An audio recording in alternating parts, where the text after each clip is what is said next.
사도신경으로 신앙 고백하십니다.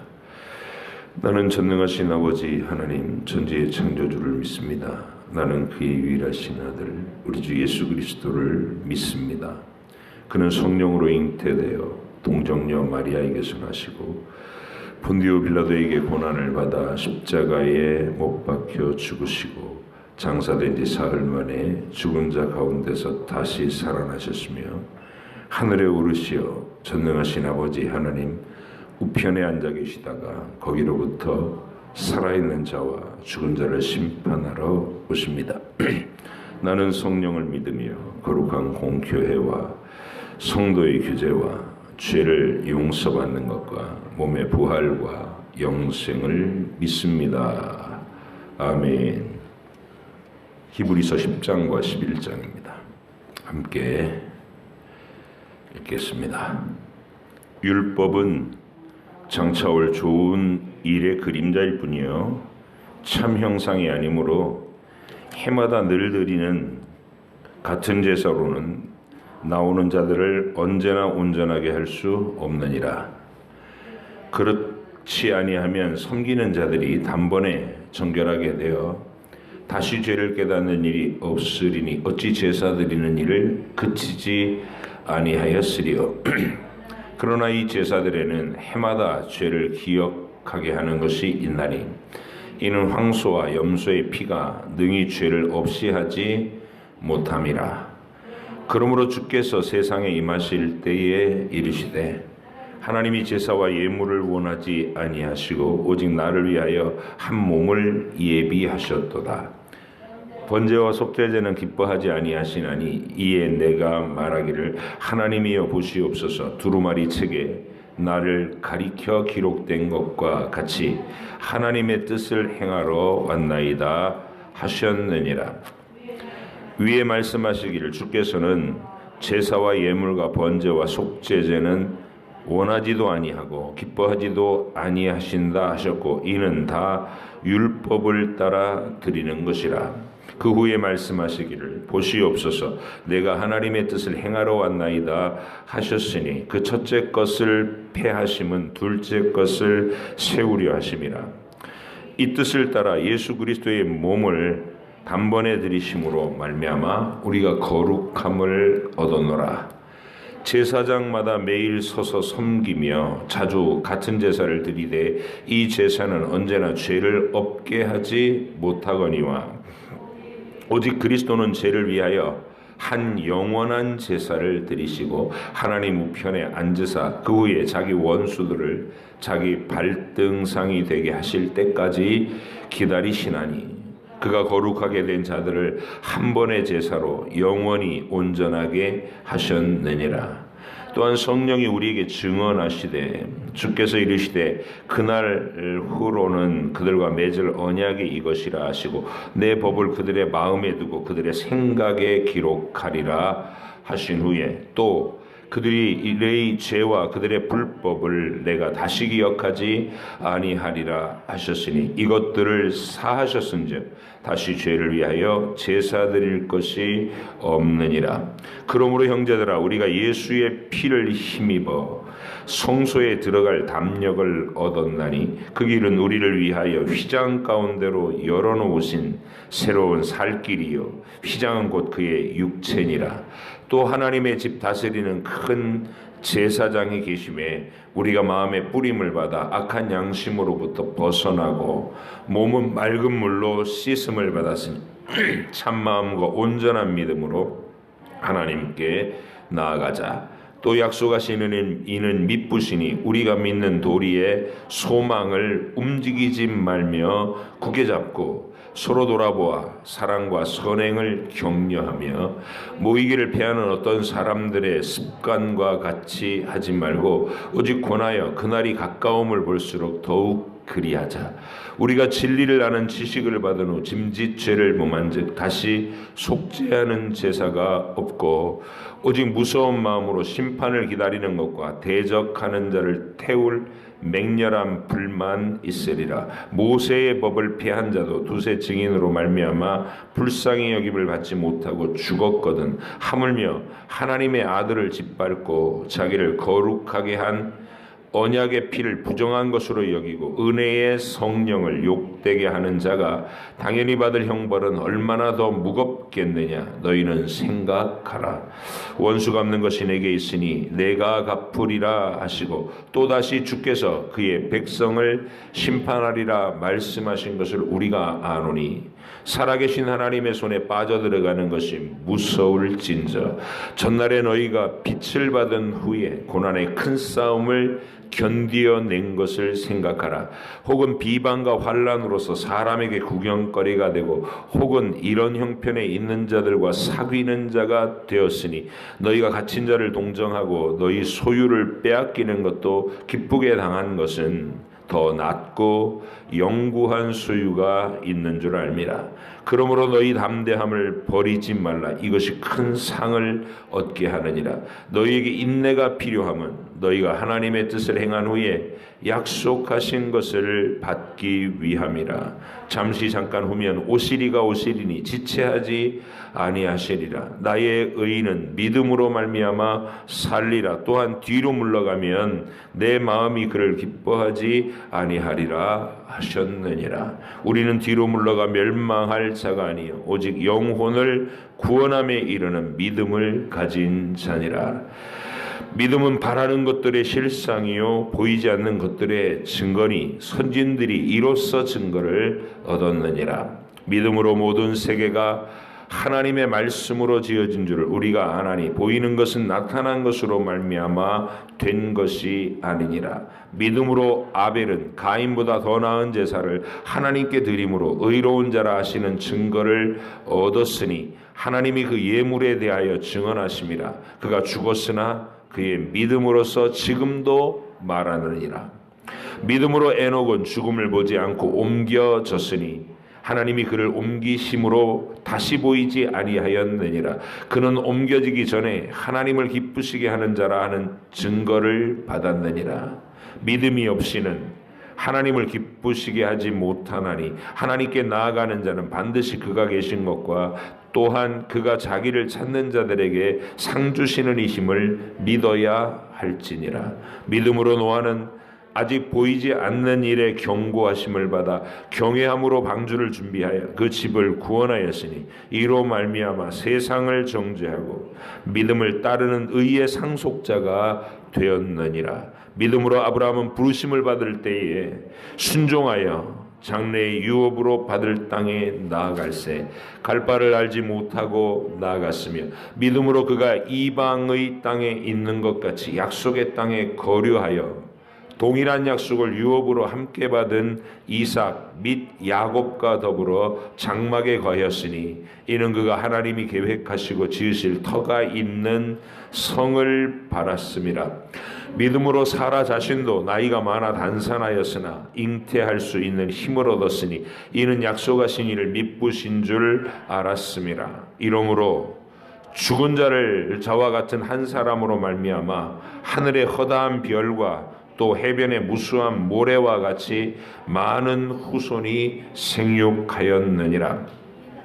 이 사람들은 다 믿음을 따라 죽었으며 약속을 받지 못하였으되 그것들을 멀리서 보고 환영하며 또 땅에서는 외국인과 나그네임을 증언하였으니 그들이 이같이 말하는 것은 자기들이 본향 찾는 자임을 나타냄이라. 그들이 나온 바 본향을 생각하였더라면 돌아갈 기회가 있었으려니와 그들이 이제는 더 나은 본향을 사모하니 곧 하늘에 있는 것이라.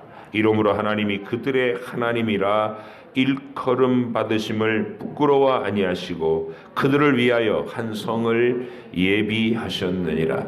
아브라함은 시험을 받을 때에 믿음으로 이삭을 드렸으니 그는 약속들을 받은 자로 돼 그 외아들을 드렸느니라. 그에게 이미 말씀하시기를 내 자손이라 칭할 자는 이삭으로 말미암으리라 하셨으니 그가 하나님이 능히 이삭을 죽은 자 가운데서 다시 살리실 줄로 생각한지라. 비유컨대 그를 죽은 자 가운데서 도로 받은 것이니라. 믿음으로 이삭은 장차 있을 일에 대하여 야곱과 에서에게 축복하였으며 믿음으로 야곱은 죽을 때에 요셉의 각 아들에게 축복하고 그 지팡이 머리에 의지하여 경배하였으며 믿음으로 요셉은 임종시에 이스라엘 자손들이 떠날 것을 말하고 또 자기 뼈를 위하여 명하였으며 믿음으로 모세가 났을 때에 그 부모가 아름다운 아이임을 보고 석 달 동안 숨겨 왕의 명령을 무서워하지 아니하였으며 믿음으로 모세는 장성하여 바로의 공주의 아들이라 칭함받기를 거절하고 도리어 하나님의 백성과 함께 고난받기를 잠시 죄악의 낙을 누리는 것보다 더 좋아하고 그리스도를 위하여 받는 수모를 애굽의 모든 보화보다 더 큰 재물로 여겼으니 이는 상주심을 바라봄이라. 믿음으로 애굽을 떠나 왕의 노함을 무서워하지 아니하고 곧 보이지 아니하는 자를 보는 것 같이 하여 참았으며 믿음으로 유월절과 피 뿌리는 예식을 정하였으니 이는 장자를 멸하는 자로 그들을 건드리지 않게 하려 한 것이며 믿음으로 그들은 홍해를 육지같이 건넜으나 애굽 사람들은 이것을 시험하다가 빠져 죽었으며 믿음으로 7일 동안 여리고를 도니 성이 무너졌으며 믿음으로 기생 라합은 정탐꾼을 평안히 영접하였으므로 순종하지 아니한 자와 함께 멸망하지 아니하였도다. 내가 무슨 말을 더 하리요? 기드온, 바락, 삼손, 입다, 다윗 및 사무엘과 선지자들의 일을 말하려면 내게 시간이 부족하리로다. 그들은 믿음으로 나라들을 이기기도 하며 의를 행하기도 하며 약속을 받기도 하며 사자들의 입을 막기도 하며 불의 세력을 멸하기도 하며 칼날을 피하기도 하며 연약한 가운데서 강하게 되기도 하며 전쟁에 용감하게 되어 이방 사람들의 진을 물리치기도 하며 여자들은 자기의 죽은 자들을 부활로 받아들이기도 하며 또 어떤 이들은 더 좋은 부활을 얻고자 하여 심한 고문을 받되 구차히 풀려나기를 원하지 아니하였으며 또 어떤 이들은 조롱과 채찍질 뿐 아니라 결박과 옥에 갇히는 시련도 받았으며 돌로 치는 것과 톱으로 켜는 것과 시험과 칼로 죽임을 당하고 양과 염소의 가죽을 입고 유리하여 궁핍과 환난과 학대를 받았으니 이런 사람은 세상이 감당하지 못하느니라. 그들이 광야와 산과 동굴과 토굴에 유리하였느니라. 이 사람들은 다 믿음으로 말미암아 증거를 받았으나 약속된 것을 받지 못하였으니 이는 하나님이 우리를 위하여 더 좋은 것을 예비하셨은즉 우리가 아니면 그들로 온전함을 이루지 못하게 하려 하심이라. 아멘. 기도하겠습니다.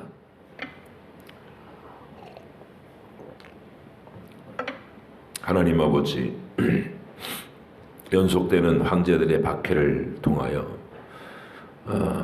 하나님을 믿고 예수님을 고백한다는 것이 직접적인 생존의 위협이 되는 시대에 수많은 사람들이 믿음을 포기하고 예수님을 저주하는 말을 하고 불신앙으로 돌아가는 이 배도의 상황 속에서 히브리서 기자가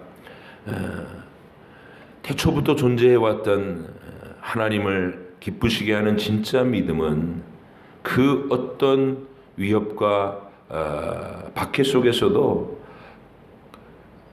힘있게 그 세월들을 이겨나왔고 하늘 본향을 사모하는 자들로서 이 땅에 존재했었다는 이야기를 성경을 통해 또 성경의 역사와 그 인물들을 통해 우리에게 강력하게 말씀하고 있는 것을 봅니다. 하나님, 우리가 얼마나 자주 하나님이 우리한테 맡기시는 이 믿음의 삶이 혹독하고 힘이 들다고 불평할 때가 있는지요.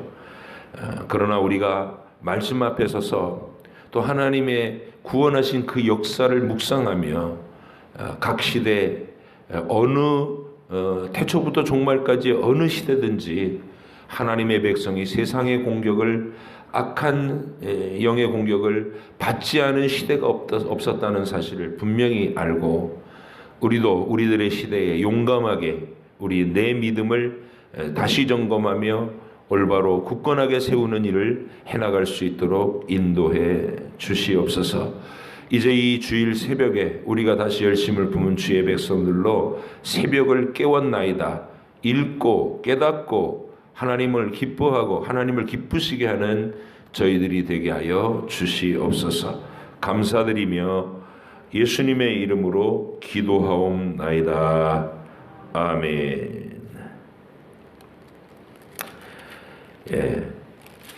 박해의 시대입니다. 많은 사람들이 어제까지 나와 함께 재미나게 말씀을 간증하고 교회 생활을 하던 사람들이 하루아침에 보이지 않고 소식을 들으면 끌려가서 죽었다, 처형을 당했다, 이런 소리가 들리고, 또 어떤 자는 주님을 저주하고 모독하라고 하는 당국에 타협하고 믿음을 배반하고 불신앙으로 돌아갔다, 이런 슬픈 소식도 들리는 시대입니다. 그냥 교회는 항상 거기 있고 교회 가면 우리는 편안하게 예배할 수 있고 그런 분위기가 아닌 거예요. 정말로 생명이 왔다 갔다 하는 생과 사가 갈리는 매일매일의 소식이 있는 곳, 그게 진짜 믿음, 하나님이 천국 갈 믿음을 주시는 삶의 현장이었다.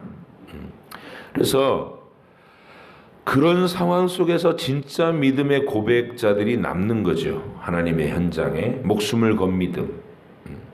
내가 예수님을 나의 구주와 십자가와 부활의 복음을 내가 믿습니다라고 하는 그 믿음의 무게가 그 정도 돼야 된다는 거예요. 너무나 허약하기 짝이 없는 그런 이렇게 연약한 신앙, 안일한 신앙을 우리가 탈피해낼 수 있도록 우리 삶의 무게, 인생에 그냥 정당한 직장생활하고 공부하고 가정 꾸려나가고 이러는 것도 무거워 죽겠다고, 힘들어서 못 살겠다고 이렇게 연약한 소리를 하지 않도록 성경 말씀 우리에게 강한 용사를 요구하고 있는 겁니다. 믿음의 현장은 늘 생명을 거는 현장이었다. 그래서 이제 이 히브리서 기록자가 그것을 증명하는 내용은 예수 그리스도의 탁월함을 얘기하는 데서부터 합니다. 첫 시작은 하나님의 형상으로서의 예수 그리스도를 강력하게 얘기를 해요. 1장 3절에 보면, 그러니까 1장 1절부터 보면 옛적의 선지자들을 통하여 여러 부분과 여러 모양으로 우리 조상들에게 말씀하신 하나님이 이 모든 날 마지막에는 종말 때 인류 역사의 마지막 부분이라는 거죠. 아들을 통하여 우리에게 말씀하셨으니 이 아들을 만유의 상속자로 세우시고 또 그로 말미암아 모든 세계를 지으셨느니라 하래요. 그리고 이는 하나님의 영광의 광채시요 그 본체의 형상이시라. 그의 능력의 말씀으로 만물을 붙드시며 죄를 정결하게 하시는 일을 하시고 높은 곳에 계신 지극히 크신 이의 우편에 앉으셨느니라. 얼핏 읽으면 이 부분은 요한복음 1장과 같은 말씀이신 예수 그리스도, 하늘 보좌 우편에 계신 영광의 구주를 힘있게 바라보게 하는 그런 어투가 있죠. 그리고 이 히브리서 기록자는 구약 성경을 아주 능수능란하게 인용을 해요.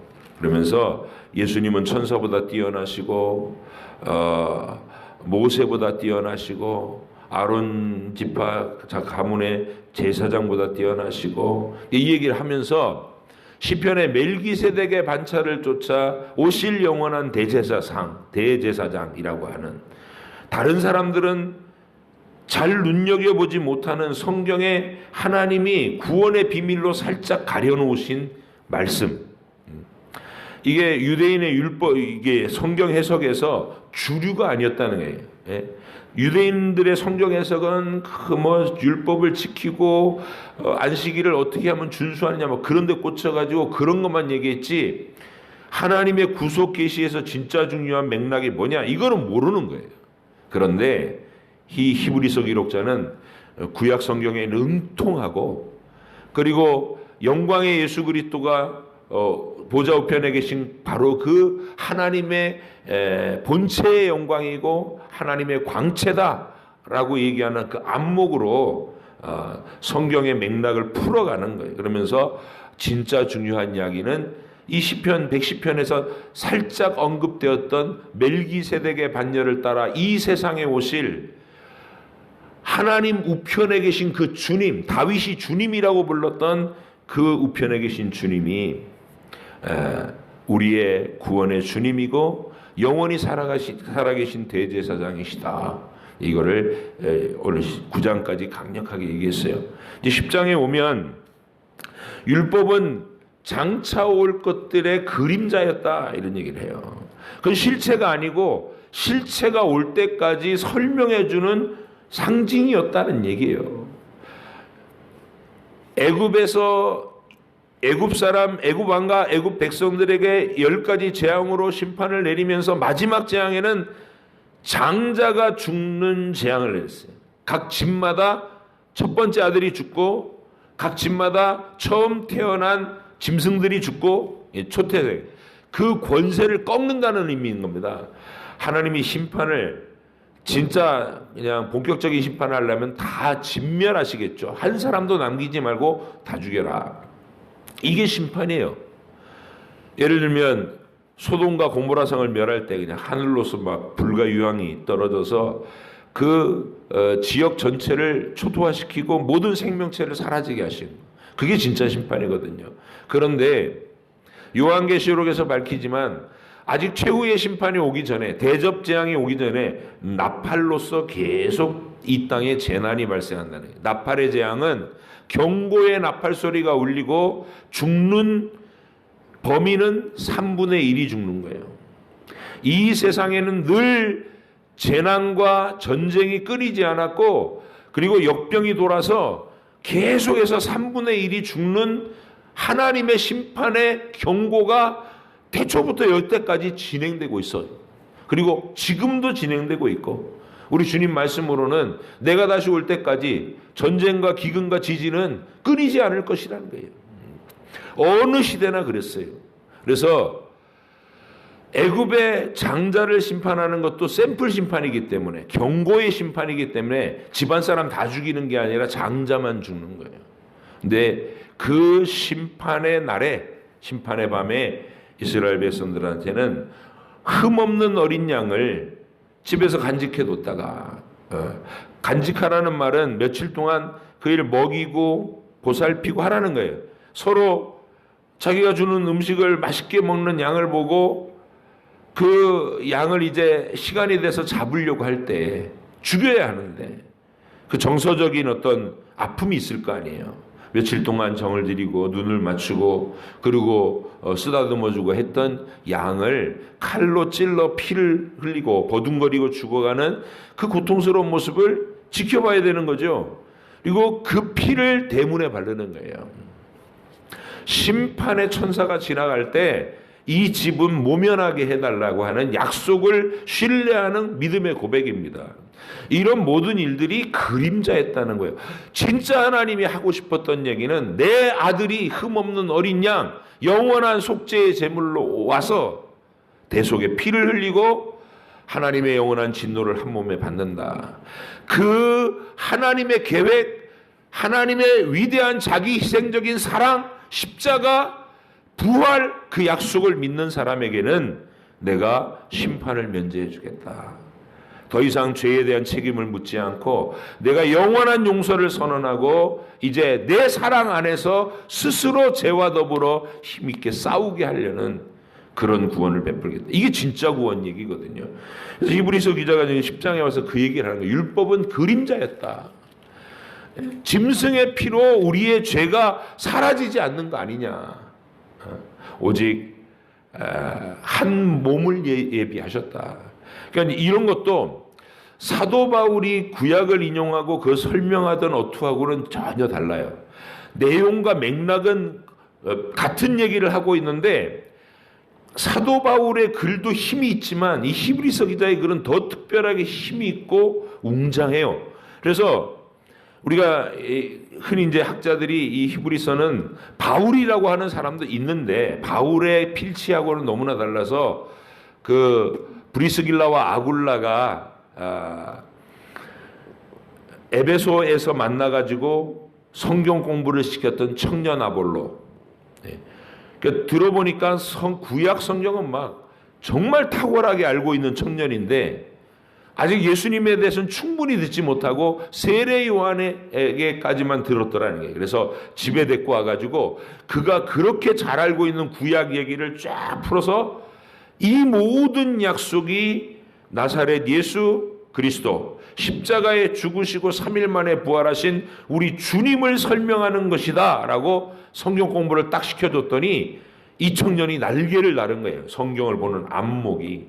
그래서 모든 성경을 짝을 맞춰가면서 예언과 성취로 구약과 신약으로 예수 그리스도께로 쫙 모아지는 설교를 위대하게 할 수 있는 사람이 된 거예요.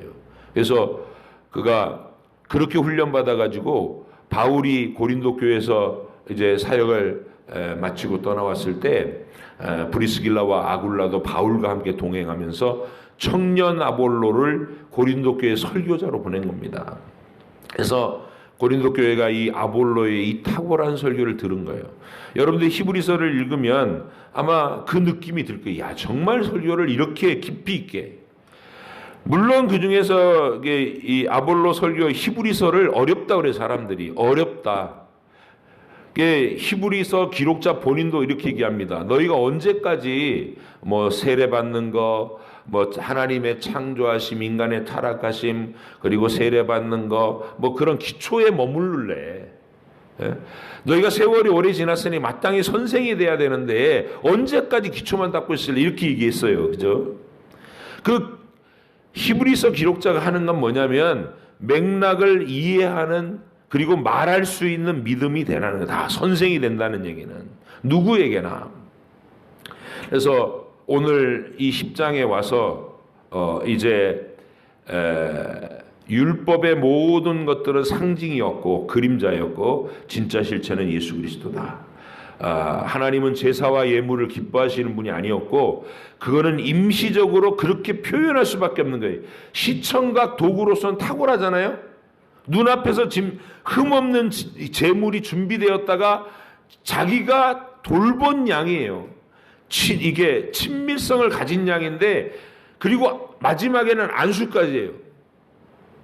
내가 너고 네가 나다라는 동일의식을 얘기하는 고백하는 거예요. 그리고 내 모든 죄를 그에게 전가하는 거예요. 그래서 내 대신 네가 죽는 거다라는 것을 그가 칼에 찔려서 피를 헐떡거리면서 버둥거리고 죽어갈 때 내가 곧 죽는 것임을 깨달아라 그 말이죠. 그러니까 하나님이 그런 표현, 시청각적인 교육용으로는 표현했지만 그 자체가 내 죄를 씻어주는 건 아니었다는 것이죠. 그래서 진짜 예수님이 오셨을 때 하나님의 아들이 나를 위해서 영원하신 하나님과 동등하신 그 하나님 아들이 우리와 같아지시기 위해서 잠깐 인간이 되셨다가 올라가신 게 아니에요. 영원히 육체를 입으셨어요.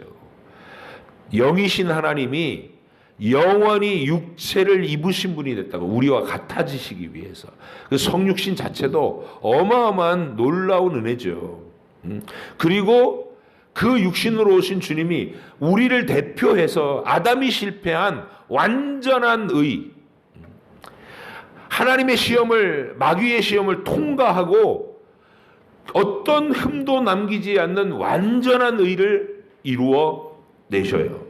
그래서 그 율법의 의를 완성하셔서 우리가 예수님 앞에 접붙여진다 그랬으니까 예수님이 완전히 지킨 의가 내게 되는 그런 방식으로, 또 다른 표현으로는 그 예수님의 의를 우리의 부끄러운 죄의 수치를 가려주시는 것으로 옷 입는다라고 표현하는, 그리고 내가 저지르고 살아가는 죄에 대한 책임, 죄에 대한 대가, 죄에 대한 하나님의 진노의 형벌은 예수님 십자가 위에서 한 몸에 단 한 번에 그 영원한 크기의 진노를 담당하셨다.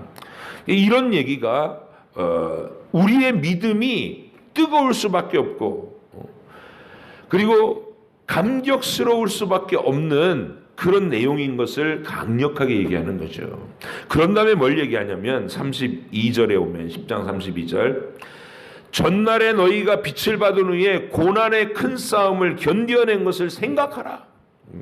혹은 비방과 환난으로서 사람에게 구경거리가 되고 혹은 이런 형편에 있는 자들과 사귀는 자가 되었으니 너희가 갇힌 자를 동정하고 너희 소유를 빼앗기는 것도 기쁘게 당한 것은 더 낫고 영원한 소유가 있는 줄 알미라 그랬어요.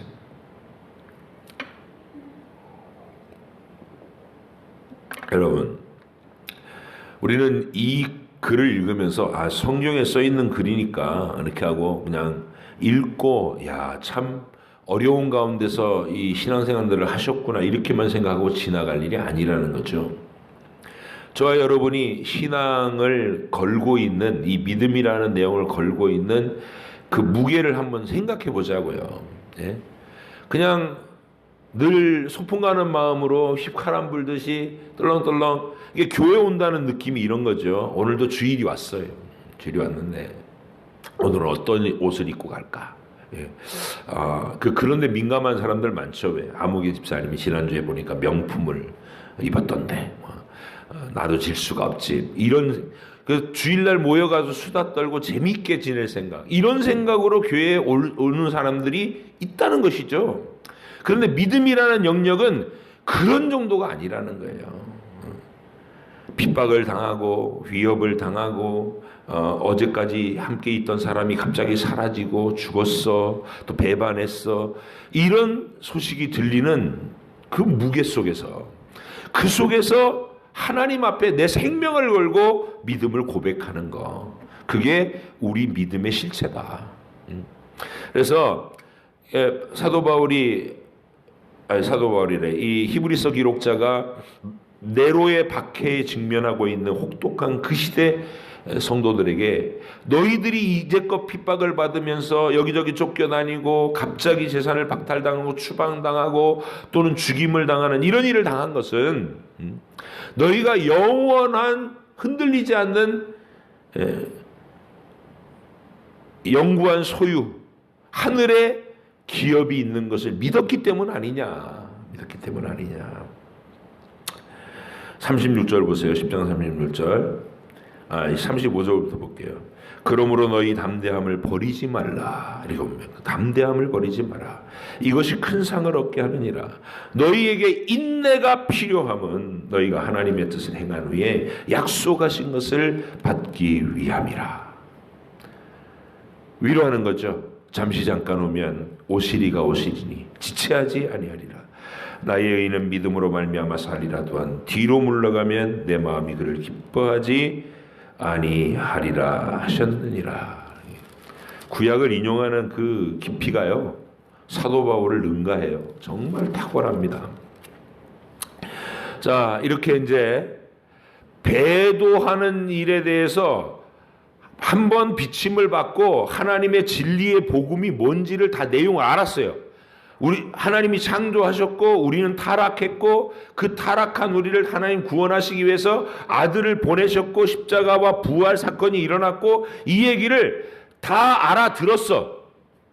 다 알아들었는데도 불구하고 나중에 나는 이거 고생스러워서 위험해서 못 믿겠어요 하고 던져버리면, 듣지 못하고 몰라서 못 믿는 거는 지옥도 등급이 있는데 가벼운 형벌이라면 뻔히 알면서도 하나님이 누구시고 그가 구원을 위해서 어떤 일들을 이어오시고 어떻게 예수님에게서 성취됐는지를 분명히 듣고도 그 모든 내용을 알고도 믿음을 던져버리는 사람은 다시 사죄하는 제사가 없다.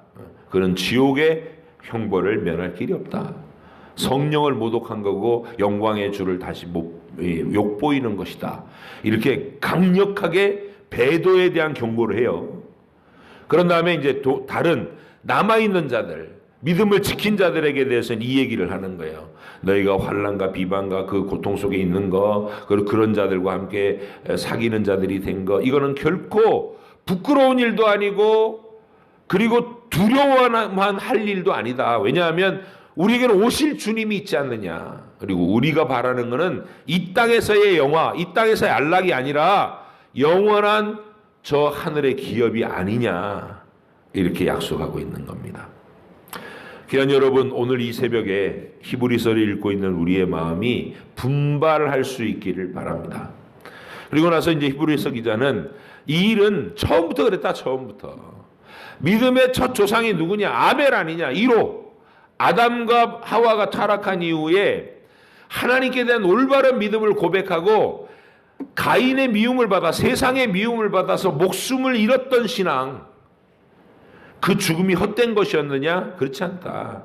그는 지금도 그 믿음으로서 살아있고 그 믿음으로서 여전히 인류 역사가 시작된 이래로 모든 시대마다 아벨의 믿음, 하나님께 믿음을 고백하다가 죽은 것은 사라진 것이고 패한 것이 아니라, 멸망당한 것이 아니라 진짜 살아서 각 시대마다 이 믿음이 죽음의 위협을 이긴다. 이 믿음이 모든 세상의 공격을 넉넉히 이기고 하나님의 영광의 상을 얻었다. 이미 그는 하늘에 앉아있다. 이런 강력한 선포가 된다는 거예요, 아벨의 믿음이. 그리고 배도의 시대, 마찬가지로 고대 세계는 순식간에 바벨 그 신할 평지에다가 바벨탑 쌓고 하나님을 배반해가는 시대잖아요. 그 시대 속에 에녹이라는 사람은 65세에 무드셀라라는 아들을 낳으면서 이 아들이 죽으면 세상에 멸망이 올 것이다, 이런 하나님의 예언을 듣고 그때부터 하나님의 진리의 복음에 사로잡힙니다. 그리고 너희의 불법과 악행에 대해서 하나님이 심판하신다라는 메시지를 전하면서 300년 동안 하나님의 복음을 전하는 자로 살았다는 거예요. 심판을 전하면서. 그게 에녹은 300년 동안 하나님과 동행하더라라는 창세기 기록인데, 히브리서 기자는 그가 하나님을 기쁘시게 했다.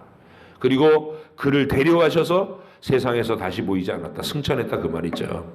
에녹은요, 마지막 시대에 남아있는 환란의 시대에 끝까지 믿음을 지키고 남아있는 이 땅의 백성들, 예수님이 재림하는 그 순간에 살아있는 사람들은 육체의 죽음을 경험하지 않고 홀연히 변화되어 영생의 땅으로 들어갈 많은 사람들이 있습니다.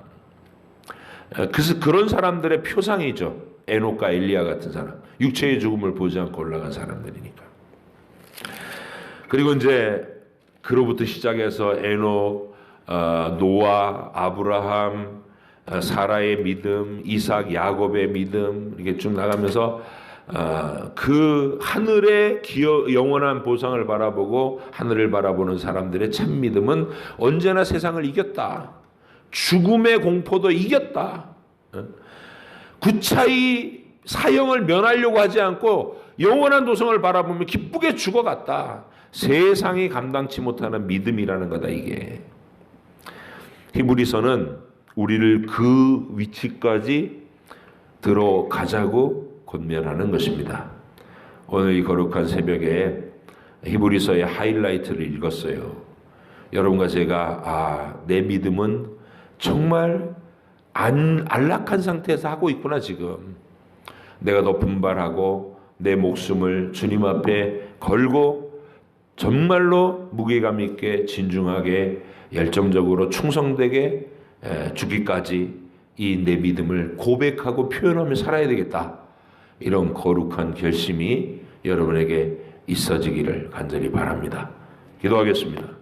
하나님 아버지, 감사합니다. 주님께서 오늘도 은혜로 주신 이 주일에 우리가 히브리서 기록을 따라 하나님 나라의 영광스러운 면모를 봤습니다. 죽음조차도 겁내지 아니할 참믿음, 우리가 거기에 속해 있어야 되는 것임을 깨닫게 하시고 하나님을 더 깊이 알아가는 오늘이 되게 하여 주옵소서. 감사드리며 예수님의 이름으로 기도합니다. 아멘.